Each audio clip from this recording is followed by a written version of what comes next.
अस्सलाम वालेकुम, आप देख रहे हैं मुबशर लुकमान यूट्यूब चैनल। मेरा नाम मुबशर लुकमान है। इस चैनल को सब्सक्राइब ज़रूर करिएगा प्लीज़, और ये जो घंटी का निशान है बेल आइकॉन, इसको ज़रूर प्रेस करिएगा।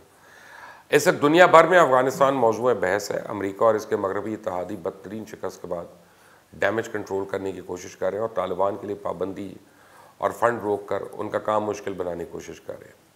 आने वाले दिनों में G7 समेत यूरोपीय ममालिक के लीडरान की अफ़गानिस्तान में मीटिंग्स का सिलसिला शुरू होने वाला है। उसके साथ ही ये खदशा भी जाहिर किया जा रहा है कि अमेरिका ने जिस तरह 90 की दहाई में अफ़गानिस्तान से निकलने के बाद पाकिस्तान को पाबंदियों का निशाना बनाया था, कहीं ये सिलसिला खुदा न खास्ता दोबारा तो ना शुरू हो। लेकिन कुछ तज्ज़ियाकारों का कहना है कि अमेरिका पाकिस्तान पर पाबंदियाँ लगाने से डर रहा है, और वो क्यों डर रहा है उस पर बात करूँगा। अफ़गानिस्तान में इस वक्त तालिबान को इक़्तिदार की मुंतकली और कौमी हुकूमत के लिए कोशिशें तेज़ से तेज़ हो रही हैं।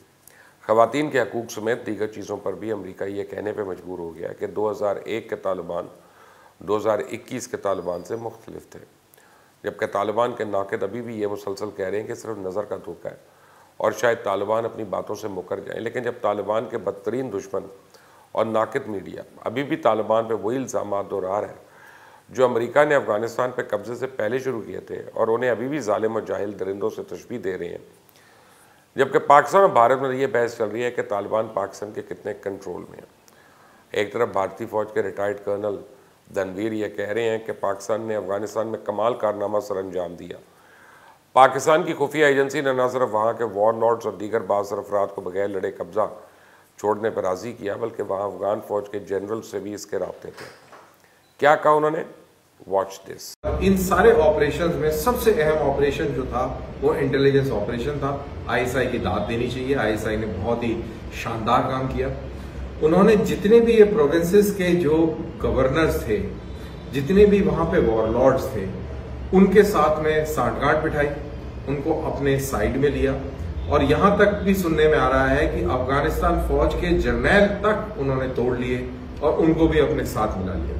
अब एक तरफ तो ये कर्नल धनवीर कह रहे हैं, दूसरी तरफ हामिद मीर भारतीय टेलीविजन ABP को इंटरव्यू देते हुए कहते हैं कि तालिबान पाकिस्तान के इतने कंट्रोल में नहीं जितना कि बढ़ा चढ़ा के पेश किया जा रहा है। उन्होंने कहा, और क्या कहा, वॉच दिस। अफगान तालिबान पर पहले भी पाकिस्तान का इन्फ्लुएंस कम था। अनफॉर्चुनेटली कुछ लोग इसको ओवर एस्टिमेट करते थे with in Pakistan and outside Pakistan. और मैंने मिसाल भी दे दी आपको कि अफगान तालिबान जो है वो पाकिस्तान की इतनी नहीं सुन रहे थे, इसीलिए यहाँ पर पाकिस्तान के अंदर ऑफ द रिकॉर्ड मीटिंग्स में एक हमारी जो सिक्योरिटी लीडरशिप है उसने पार्लियामेंट के बहुत से मेंबर्स को एक क्लोज डोर ब्रीफिंग दी थी, और उसमें साफ साफ कहा था ये अफगान तालिबान जो है ये हमारी नहीं सुन रहे, और इनमें और पाकिस्तानी तालिबान में कोई फर्क नहीं है। अब हामिद मीर ने जो भी कहा, इससे सब बालाए ताक कि पाकिस्तान की हुकूमत का भी मौक़िफ़ है कि तालिबान पाकिस्तान के कंट्रोल में नहीं, इनका अफगानिस्तान में कोई फेवरेट नहीं, जबकि दुनिया ये बात मानने के लिए तैयार नहीं है।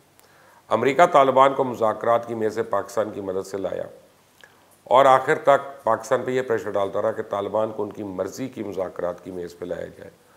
उनके मुताबिक ऐसा नहीं हो सका।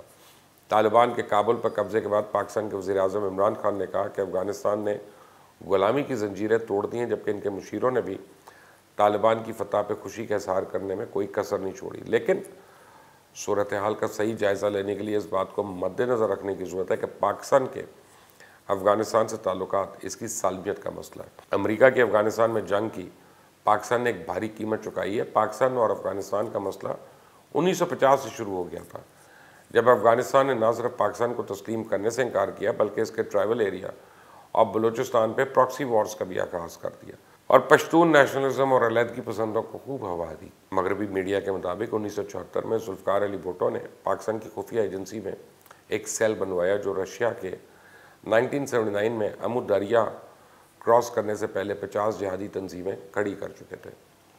पाकिस्तान का अफ़गानिस्तान पर असर रसूख किसी से टका छुपा नहीं है। पाकिस्तान ने रशिया के ख़िलाफ़ जिहाद के लिए इन तमाम वॉर लॉर्ड्स की जिहादी तंजीमों की सूरत में मदद किया जो आज भी अफ़गानिस्तान के स्याह सफ़ेद के मालिक हैं। अहमद शाह मसूद को पाकिस्तान असला फराम करता रहा। गुलबदीन हिकमत यार, सैयद फैमिली, हामिद करज़ई, बुरहानुद्दीन रब्बानी, इस्माइल खान, तमाम बड़े लीडर पाकिस्तान से ट्रेनिंग की सूरत में मदद लेते रहे। लेकिन 1992 में नजीब हुकूमत के खात्मे और सोवियत की अफ़गानिस्तान से जड़ें उखाड़ने के बाद ये तमाम वॉर लॉर्ड्स अफ़गानिस्तान पे कब्ज़े के लिए एक दूसरे से लड़ पड़े और इतनी तबाही की कि शायद रूस के दौर में भी नहीं हुई। इस वक्त पाकिस्तान ने तालिबान की मदद करने का फ़ैसला किया और तालिबान को गुलबदीन हिकमत यार के जितने भी पाकिस्तान में ट्रेनिंग सेंटर थे वो दे दिए और तालिबान ने हैरान कुन तौर पर पूरे अफगानिस्तान में कामयाबियाँ हासिल की। इस वक्त अहमद शाह मसूद और तालिबान के दीगर मुखालफिन को रशिया, ईरान समेत दीगर ममालिक ने मदद देना शुरू कर दी और तालिबान मुखालिफ लीडर पाकिस्तान के ख़िलाफ़ भी मुतहरिक हो गए। लेकिन जब अमेरिका ने 9/11 के बाद अफगानिस्तान पर हमला किया तो उसने तालिबान को अपने साथ मिलाने की ऑफ़र की। वो ऑफ़र क्या थी? जनरल असलम मिर्ज़ा बेग, उनकी ज़ुबानी सुनते हैं। जलालुद्दीन हक्कानी आए हुए थे 2003 में। मैंने उनको कहा कि देखो, तुम्हारी एक नस्ल तबाह हो गई है रूसियों से लड़ते हुए, दूसरी नस्ल तबाह हुई है आपस में लड़ते हुए, अब तुम तीसरी जंग की तैयारी कर रहे हो। उन्होंने कहा कि हम पुराने मुजाहिदीन से मिल करके अब दोबारा जंग करें। उन्होंने मेरा कोई जवाब नहीं दिया। मैंने कहा आप जब वापस जाइए तो मुल्ला उमर से मेरा पैगाम दें, उनको बताइए एक ये भी रास्ता है कि आप अमरीकी एजेंडे पर अमल करें। जब जमहूरियत होगी तो हुकूमत आपकी होगी, आप अक्सरियत पे हो, अपनी तकदीर का फ़ैसला, मुस्तकबिल का फ़ैसला आप खुद करेंगे। 2 माह के बाद फ़ैसला आता है, हुक्म जवाब आता है, ज़रा सुनिएगा, गौर कीजिएगा। कहते हैं कि हमने फ़ैसला किया है कि हम मुत्तहिद होकर लड़ेंगे और इंशाअल्लाह हम जीतेंगे। अल्लाह का हुक्म है कि तुम्हारे दुश्मन खा कितने ही ताकतवर हों, बड़े हों, अगर तुम साबित कदम हो तो वो पीठ फेर फेर के भाग जाएंगे। ये अल्लाह के अल्फाज हैं, ये मुल्ला उमर ने दोहराए थे। हम लड़ेंगे और इंशाअल्लाह हम जीतेंगे, हमारा दुश्मन पीठ फेर फेर के भाग जाएगा। दूसरा, हमारे लिए हमारी कौमी गैरत, हमारी कदरें, हमारी उसूल इस बात की इजाज़त नहीं देते कि हम दुश्मन जो हमारे मुल्क में बैठा हुआ है उसके होते हुए हम उसके मंसूबे पे काम करें, कभी नहीं करेंगे जब तक कि उसका एक एक बंदा यहाँ से निकल नहीं जाता। तीसरी बात, हमें दुख है कि पाकिस्तान हमारे दुश्मनों के साथ मिलकर आज हमारे ख़िलाफ़ जंग कर रहा है, लेकिन इसके बावजूद भी हम पाकिस्तान को अपना दुश्मन नहीं समझते। वो हमारा दोस्त है और दोस्त रहेगा, इसलिए कि उसकी और हमारी सलामती के तकाज़े एक दूसरे से मिले हुए हैं। हम अलग होके किसी काबिल भी नहीं रहेंगे। ये मुल्ला उमर का जवाब था। जनरल मुशर्रफ ने अमेरिका के प्रेशर में और बाद में अमेरिका से दोस्ती की बुनियाद पर 2005 तक अमेरिका की बड़ी मदद की। इसके बाद पूरी दुनिया को अंदाज़ा हो गया कि अमेरिका ये जंग हार चुका है। उस वक्त पाकिस्तान पे भी डबल गेम का इल्ज़ाम लगा के पाकिस्तान की खुफिया एजेंसी ने डबल गेम की है। एक तरफ वो अमेरिका की वॉर अगेंस्ट टेरर में इत्तेहादी, दूसरी तरफ गुड और बैड तालिबान की ब्रैकेट्स बना के उनको मदद दे रहे हैं। तमाम तालिबान लीडरशिप को पाकिस्तान ने पनाह दी और उनको तहफ़्फ़ुज़ दिया। माहिरीन का ख्याल है कि पाकिस्तान की मदद के बगैर अमेरिका के खौफनाक हमलों से बचना शायद तालिबान के लिए मुमकिन ना था। तालिबान लीडर्स का कहते हैं कि जी ना सिर्फ पाकिस्तान में कारोबार था बल्कि इलाज भी पाकिस्तानी अस्पताल में होता रहा। पाकिस्तान को अमेरिका के छोड़कर अपने मुफादात के तहफ़्फ़ुज़ की कई वजूहात हैं। पाकिस्तान को हमेशा अमेरिका ने धोखा दिया है। मशरक़ी पाकिस्तान में भारत से जंग के दौरान अमेरिकी मदद नहीं पहुँची। पाकिस्तान को रशिया के ख़िलाफ़ जिहाद में इस्तेमाल करके ना सिर्फ अमेरिका यहाँ से चुपचाप निकल गया बल्कि पाकिस्तान को उल्टा पाबंदियों का निशाना बना दिया। और फिर जब 2001 में वापस आया तो बात को समझने की बजाय धमकियाँ दी कि either you are with us और अगेंस्ट अस। पाकिस्तान को पता था कि दोबारा अमेरिका अपना मतलब निकाल के यहाँ से निकल जाएगा और फिर वही हुआ। चाइना के ख़िलाफ़ अमेरिका ने भारत से ना सिर्फ हाथ मिला लिया बल्कि भारत को पाकिस्तान पर सर्जिकल स्ट्राइक्स करने की इजाज़त दे दी। अब बाइडन इंतज़ामिया की हटदर्मी देखें कि उन्होंने अफगानिस्तान से निकलते हुए पाकिस्तान को एतमाद में भी लेना गवारा नहीं किया। इसमें कोई शक नहीं कि तालिबान और पाकिस्तान के ताल्लुकात एक हकीकत है और इसमें तब्दीली आती रहती है। जैसा कि मैं पहले बता चुका हूँ कि तालिबान लीडर्स ने पाकिस्तान में कारोबार किया, इलाज करवाया। उसामा बिन लादेन मुबैना तौर पर पाकिस्तान से मिले। मुल्ला उमर की वफ़ात भी मुबैना तौर पर पाकिस्तान पर हुई। तालिबान की बैकबोन हक्कानी नेटवर्क के लिए पाकिस्तान ने अमेरिका का किसी किस्म का प्रेशर मानने से इनकार कर दिया।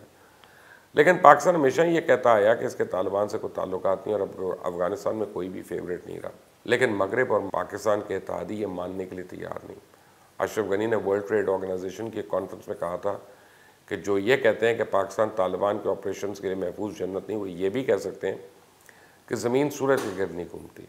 अगर आपको याद हो, चंद महीने पहले बाइडन ने अफगानिस्तान से निकलने की तारीख दी तो उस वक्त वफाकी काबीना के चंद अहम वज़रा और वज़ीर आज़म इमरान खान को अफगानिस्तान की सूरत हाल पर ब्रीफिंग दी गई थी। जिसके बाद एक दिन बाद शेख रशीद ने अपनी प्रेस कॉन्फ्रेंस में कहा था कि पाकिस्तान, रशिया और चाइना मिलकर अफगानिस्तान की सूरत हाल को डील करेंगे। और काबुल पर तालिबान के कब्ज़े के बाद दोबारा शेख रशीद ने बयान दिया कि कोई भी सुपर पावर हमें बाईपास नहीं कर सकती। अब सवाल ये पैदा होता है कि अमेरिका अफगानिस्तान में अपनी तारीखी जिल्लत पे पाकिस्तान को माफ़ कर देगा? क्या पाकिस्तान पे पाबंदियाँ लगने वाली हैं? तो इस हवाले से वाइट हाउस में ज़राए रखने वाले तजियाकारों का ख्याल है कि अमेरिका के सियासी पंडित ये समझते हैं कि पाकिस्तान पाबंदियाँ लगाने के लिए बहुत ख़तरनाक है, ये सज़ा देने के लिए भी ख़तरनाक है और एहतसाब करने वालों से भी ज़्यादा ख़तरनाक है। अमेरिका समझता है अगर पाकिस्तान कोलैप्स कर गया तो न्यूक्लियर हथियार जिहादियों को दे सकता है, भारत से जंग शुरू कर सकता है, किसी और मुसीबत को दावत दे सकता है, इसलिए इस ऑप्शन पे गौर नहीं किया जा रहा। दूसरा, वो अफगानिस्तान में फंसा हुआ था और पाकिस्तान से पंगा उसके लिए मज़ीद ज़िल्लत का सबब बन सकता था। देखें, इस बात को समझना होगा कि अफगानिस्तान में सिर्फ पाकिस्तान का असर रसूख ही नहीं है, वहाँ पर कुछ सेगमेंट जो हैं उन पर रशिया का असर रसूख है, ख़ासतौर पर उन लोगों पर जो तालिबान के कब्ज़े के बाद ताजिकिस्तान और उज़्बेकिस्तान में पनाह लेने पर मजबूर हो गए। कुछ पर ईरान का असर रसूख है, कुछ पर पाकिस्तान का। जब चाइना अपनी दौलत के साथ इनके साथ खड़ा है तो ऐसी सूरत में अगर अमेरिका इन ममालिक की मर्ज़ी के बगैर कुछ करने की कोशिश करेगा तो उसके नताइज मुख्तलिफ नहीं होंगे। एक हकीकत है कि हालात हमेशा एक जैसे नहीं रहते, लेकिन इससे बड़ी हकीकत यह है कि अफगानिस्तान एक लैंड लॉक कंट्री है, उसे पाकिस्तान समेत चाइना, रशिया, ईरान की सख्त ज़रूरत है। इसे भारत के लिए बड़ी बुरी खबरें हैं। वह आइंदा किसी वीडियो में शेयर करूँगा। तब तक के लिए इजाज़त दें। अल्लाह हाफ़िज़।